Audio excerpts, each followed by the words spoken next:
Dan Walker, his girlfriend Parker O'Neill, and his best friend Joe Lynch traveled to a ski resort to enjoy a day on the slopes. On the evening of their final night, the three friends convince the ski lift operator to let them go on one last run down the mountain before the resort closes for the week due to incoming weather. The ski lift operator gets relieved from duty by a second operator. The first operator advises the second one that there are three people who still needed to come down, but the second operator mistakes three mingling skiers for Dan, Parker and Joe and shuts down the chairlift, leaving the three friends trapped many feet above the ground. Trapped on the ski lift chair, the trio awaits rescue, enduring a snowstorm as the hours pass. A snow groomer arrives below them, but its driver fails to notice them.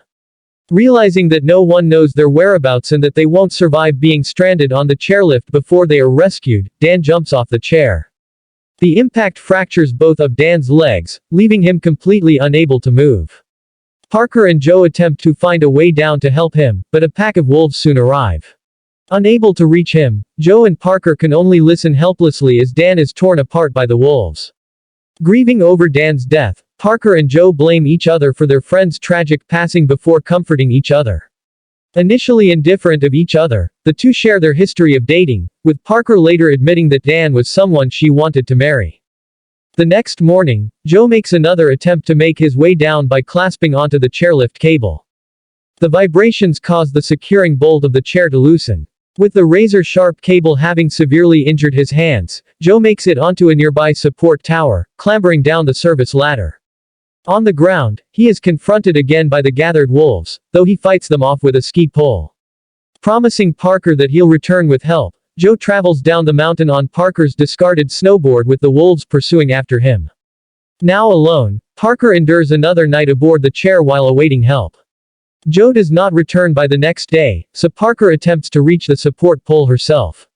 As she stands in the chair, the securing bolt disconnects and the lift falls to a few meters above the ground, now held aloft by a single tether wire. Parker jumps from the chair, but unable to bear the load, the tether snaps and the chair falls, crashing onto Parker's ankle, though she has fallen safely to the ground. Parker begins to slide and crawl down the mountain. Halfway down, she encounters the wolves feasting on Joe's mutilated corpse. Too occupied with eating, they ignore Parker as she continues down, eventually reaching a road and attempting to flag down a passing car. While it fails to notice her, another soon appears and the driver stops, taking her to a local hospital, telling her that she will be okay. Parker closes her eyes, remembering Dean's words to her.